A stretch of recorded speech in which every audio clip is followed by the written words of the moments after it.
Bismillahirrahmanirrahim. Assalamualaikum warahmatullahi wabarakatuh.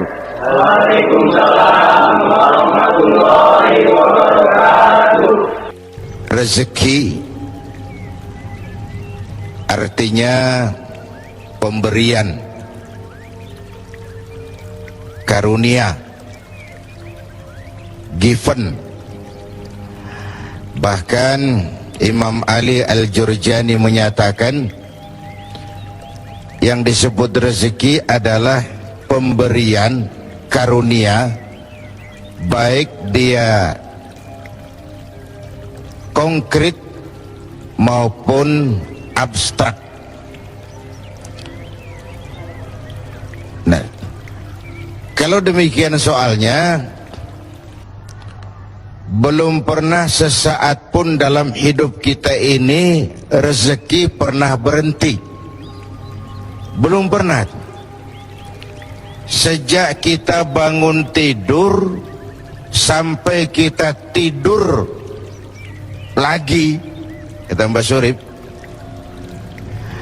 sejak kita bangun tidur sampai kita tidur lagi, bahkan tidur itu sendiri rezeki dari Allah Subhanahu wa ta'ala. Nah, terhadap rezeki yang begitu banyak, yang kalau kita mau menghitung kita tidak akan pernah sanggup menghitungnya. Allah cuma minta satu, syukuri itu. Kalau kamu syukuri, aku tambah. Kalau kamu ingkar, tidak pandai bersyukur, awas, azabku itu pedih. Jadi ayat ini mau bilang, nikmat bisa berubah menjadi bencana kalau kita tidak pandai mensyukurinya, termasuk urusan rezeki ini.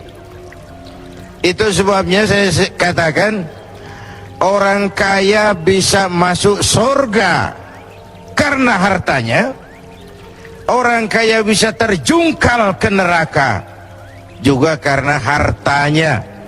Syukur apa tidak syukur? Pejabat bisa masuk surga karena jabatannya, pejabat pun bisa terjungkal ke neraka juga karena jabatannya. Syukur apa tidak syukur? Orang alim itu bisa sampai ke surga karena ilmunya. Orang alim itu bisa masuk neraka lebih dulu dari penyembah berhala juga karena ilmunya. Syukur apa tidak syukur? Bapak Ibu hadirin, lalu bagaimana mensyukuri suatu rezeki itu? Mensyukuri nikmat itu caranya dua. Pertama, syukur qauli, syukur dalam bentuk ucapan. Terima kasih ya Allah, terima kasih Tuhan. Kalau yang model begini sih semua kita bisa. Ya Bu ya? Bu, apaan? Model begitu sih kita semua bisa. Yang berat itu syukur fi'li, syukur dalam bentuk perbuatan. Apa syukur dalam bentuk perbuatan itu? Mempergunakan suatu nikmat sesuai dengan kehendak yang memberinya. Itulah syukur yang sesungguhnya. Jadi kalau mulutnya tidak pernah berhenti, ya Allah terima kasih dikasih harta yang banyak, tapi pelitnya 17 setan, itu belum syukur. Itu belum syukur yang sebenarnya. Belum syukur yang sebenarnya. Mempergunakan suatu nikmat sesuai dengan kehendak yang memberi nikmat itu. Janganlah diberikan nikmat tapi digunakan untuk menentang yang memberinya. Janganlah diberikan nikmat tapi untuk bermaksiat kepada yang memberinya. Itu sungguh sesuatu yang perbuatan yang kita tidak tahu diri kan. Nikmat akan bertambah kalau kita syukuri, tapi akan berubah menjadi bencana kalau kita tidak pandai mensyukurinya. Bapak Ibu hadirin, karena itu bukan cuma uang rezeki itu. Bahkan sebagian ulama mengatakan rezeki itu garis besarnya dua macam, anfus dan amwal. Anfus terjemahan dari diri, kekayaan yang ada dalam kepribadian kita, kemampuan, keahlian, skill, wibawa, otoritas, itu masuk dalam anfus. Yang amwal ialah bentuk-bentuk materi yang kita kuasai, tanah, rumah, uang. Amwal dan anfus itu harta, tetapi dua-duanya bukan tujuan. Dua-duanya hanya sekedar alat untuk mencapai tujuan. Yang alat harus dijadikan alat. Kalau alat dijadikan tujuan, maka kita akan kehilangan tujuan yang sebenarnya. Ayo, saya mau tanya, ibu selama ini memperalat duit, apa duit yang memperalat ibu?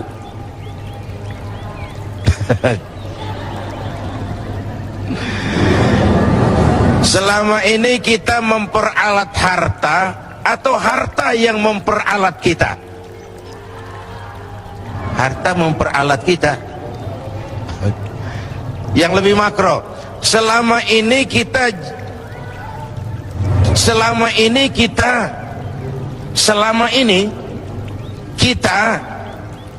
menggunakan dunia atau dunia menggunakan kita? Idealnya kita menggunakan dunia, kita mengendarai dunia dan bukan dunia yang mengendarai kita. Baik, terima kasih Pak Kiai. Alhamdulillah, kita akan lanjutkan lagi. Tadi ada Bapak Ibu dan pemirsa TV One yang saya cintai, tadi saya katakan bahwa rezeki apapun bentuknya itu sekadar alat, bukan tujuan. Lalu apa tujuan kita? Tujuan kita itu dua. Pertama namanya tujuan jangka pendek, yaitu fid dunya hasanah. Itu tujuan jangka pendek, fid dunya hasanah. Yang kedua tujuan jangka panjang, wa fil akhirati hasanah. Kebahagiaan di dunia sebagai tujuan jangka pendek dan kebahagiaan akhirat sebagai tujuan jangka panjang. Untuk mencapai tujuan inilah kita menggunakan alat. Alat itu namanya rezeki. Jelas Pak? Jelas? Jadi rezeki ini untuk tujuan jangka pendek harus mengantarkan kita mencapai fid dunya hasanah. Untuk tujuan jangka panjang dia harus mengantar kita wa fil akhirati hasanah. Kebahagiaan di dunia dan kebahagiaan di akhirat. Alatnya rezeki ini, pangkat dan jabatan, kemampuan dan kewenangan, harta dan semua kekuatan materi yang kita miliki untuk tujuan jangka pendek harus membangun fid dunya hasanah. Tujuan jangka panjang menciptakan wa fil akhirati hasanah. Jelas Bu? Jelas? Apa yang jelas? Ya yang barusan itu. Yang barusan itu. Kita tidak sekedar punya tujuan jangka pendek dari hidup ini, kita punya tujuan jangka panjang. Karena ada tujuan jangka panjang, cara mencapai tujuan jangka pendeknya diwarnai oleh keyakinan tujuan jangka panjang. Maksudnya begini, iya saya kepengen punya rumah bagus, tapi kalau korupsi akhiratnya gimana? Ini loh, tidak terjebak menghalalkan cara. Karena orang yang tujuannya cuma fid dunia hasanah, pokoknya dunianya senang, itu mudah menghalalkan segala cara. Tapi kita punya wa fil akhirati hasanah, kebahagiaan di akhirat nanti. Ini yang mewarnai cara kita mencapai tujuan jangka pendek. Iya, saya kepengen naik jabatan, tapi kalau jilat atas, injak bawah, sikut kiri kanan, teman jadi lawan, lawan jadi teman, nanti akhirat saya piye? Iya, saya kepengen jadi banyak uang, tapi kalau makan renten, nipu orang, buka peternakan tuyul, nanti akhiratnya piye? Ada rem. Ada apa? Ada apa? Rem. Ibu mau nggak saya ajak ke Bandung? Mau? Mau pasti. Naik mobil? Mau? Gratis nggak bayar? Mau? Nggak pakai rem? Mau? Bablas, bunuh diri namanya. Jadi manusia tanpa keyakinan akhirat, mobil nggak ada remnya. Tujuan menghalalkan cara, dia mudah jatuh ke hal-hal seperti itu. Jadi rezeki yang diberikan Allah kepada kita untuk tujuan jangka pendek harus digunakan sebagai alat mencapai fid dunia hasanah. Untuk tujuan jangka panjang harus digunakan untuk mencapai wafil akhirati hasanah. Ya. Jelas. Ya, baik. Ya, Terima kasih banyak Pak Kiai. Ya, mudah-mudahan tadi penjelasan singkat dari Pak Kiai sudah bisa meresap di hati kita semua, dan juga mungkin buat bapak-bapak atau ibu-ibu yang ada di sini yang... Assalamualaikum warahmatullahi wabarakatuh.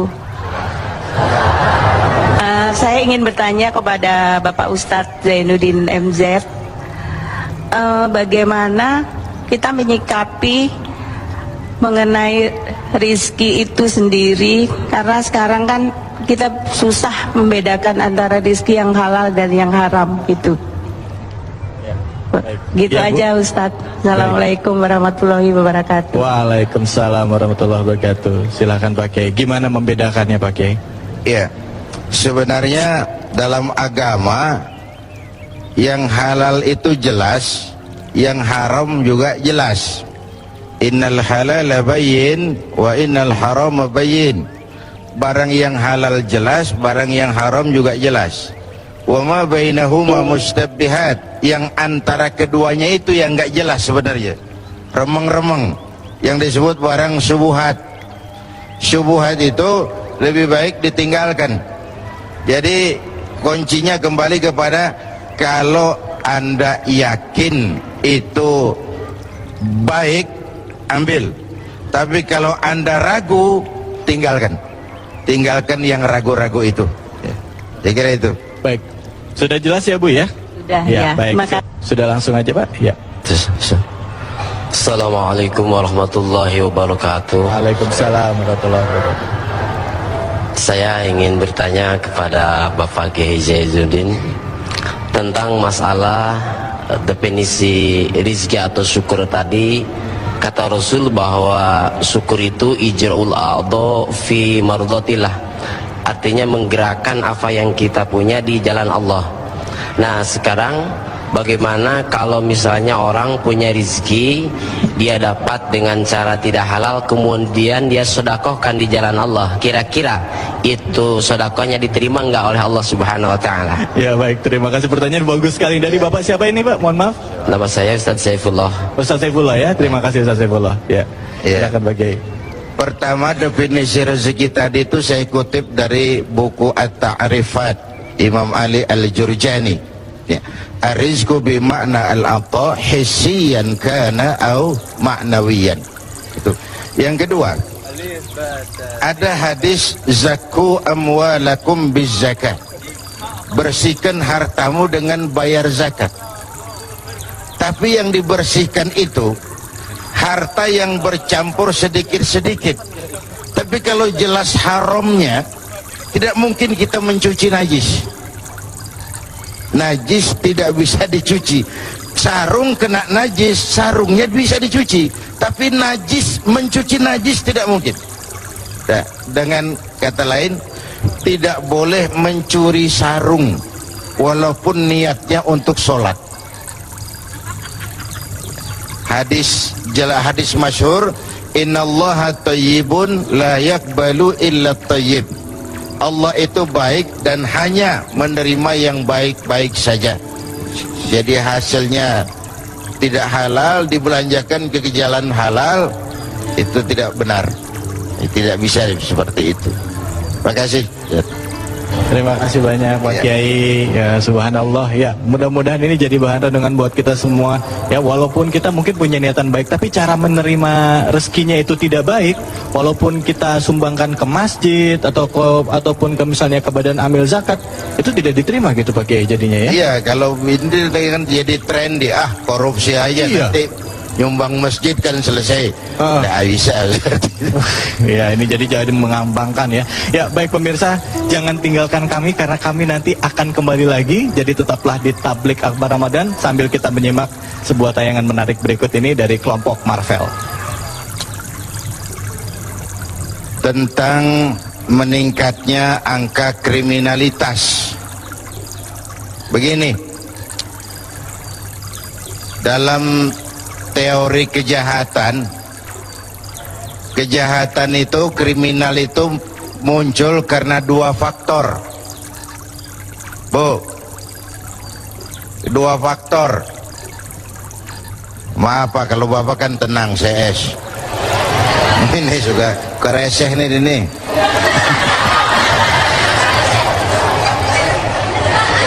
Kriminal itu muncul karena dua faktor.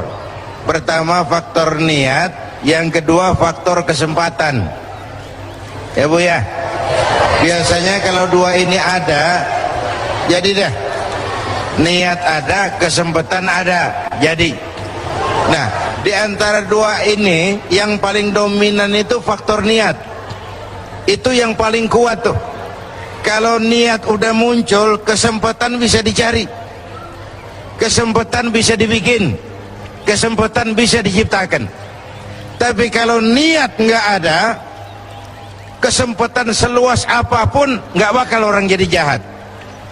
Nah, puasa ini kan mengikis niat-niat yang nggak benar. Ya contohnya tadi waktu sembahyang zuhur, ibu waktu berwudu kekemur nggak? Berkemur nggak? Waktu berkemur minum nggak? Kalau minum kan nggak ada yang tahu. Kenapa kita nggak mau?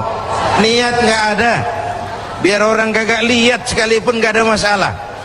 Tapi sehubungan dengan yang disampaikan tadi, begini, yang sering bikin kita susah dalam hidup itu karena si mau sama si mampu jalannya nggak bareng.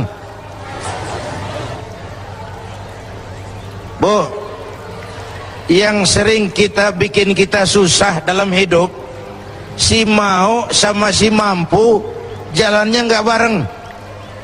Si maunya duluan terus, udah di ujung dia baru nengok, mana dia si mampu ini. Tapi kalau si mau dan si mampu jalan seiring, tenang kita menjalani kehidupan ini. Saya kira meningkatnya angka kriminalitas, kita berharap dengan nuansa Ramadan bisa ditekan oleh pengaruh pelaksanaan ibadah puasa dalam kehidupan kita. Ini Pak David, silakan kalau ada yang mau mengajukan pertanyaan, baik yang menyangkut penataan ekonomi maupun lain-lain. Ya, terima kasih banyak Pak Kiai. Silakan ibu-ibu atau bapak-bapak ada yang mau bertanya. Silakan, Bapak, silakan. Betul. Assalamualaikum. Udah Pak, silakan bisa langsung itu Pak. Ya.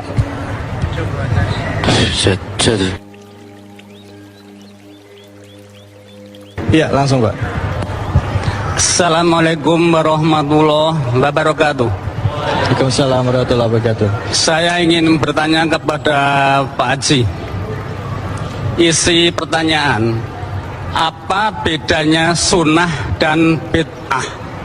Sekian, terima kasih. Mengenai pengelolaan keuangannya, ya. Kebanyakan kita nggak sadar ya pakai orang-orang nih, termasuk diri saya sendiri, kita lebih baik memenuhi kebutuhan hidup kita dulu ketimbang bayar zakat. Saya lihat malah di situ diprioritaskan untuk bayar zakat ketimbang konsumsi pribadi. Ada nggak hadisnya atau apa yang menguatkan gitu Pak Kiai? Silakan Pak Kiai. Ya, mendahulukan yang wajib, mendahulukan yang bernilai ibadah. Tapi apapun, memang enak kalau sesuatu itu dipaparkan oleh ahlinya. Dan kita bersyukur bahwa dari pemaparan ini memang ada hal yang sangat penting buat kita. Pertama, menata keuangan, memanage keuangan, menata rezeki. Lalu setelah itu baru menimbulkan gaya hidup yang ditempa oleh ibadah puasa. Misalnya apa? Saya tempo hari bilang orang kaya. Ibu mau kaya nggak? Tahu siapa orang kaya? Tahu nggak? Saya kasih tahu. Tapi jangan bilang-bilang ya. Ini rahasia soalnya. Ibu mau kaya? Tahu nggak siapa orang kaya? Saya kasih tahu. Tapi jangan bilang-bilang. Orang kaya adalah orang yang hidupnya cukup. Bu, orang kaya orang yang hidupnya cukup. Orang miskin orang yang selalu merasa kurang. Jadi kalau mau kaya, sederhana aja konsepnya, cukup. Cukup. Cukup. Ya, sebagai manusia kita memanage hidup kita, mengatur sebagaimana disampaikan oleh Pak Syafi'i Antonio, tetapi juga dalam pembinaan mentalitas kita harus tumbuh seperti itu. Ya. Sebab bagaimanapun kita aturnya, kalau di sini masih nggak pernah cukup, bagaimanapun bagusnya manajemen keuangan kita, kalau di sininya nggak pernah cukup, percuma juga. Ya Bu ya, Bapak Ibu hadirin, saya kira apa ya kita aturkan banyak terima kasih kepada Dr. Syafi'i Antonio, pakar ekonomi.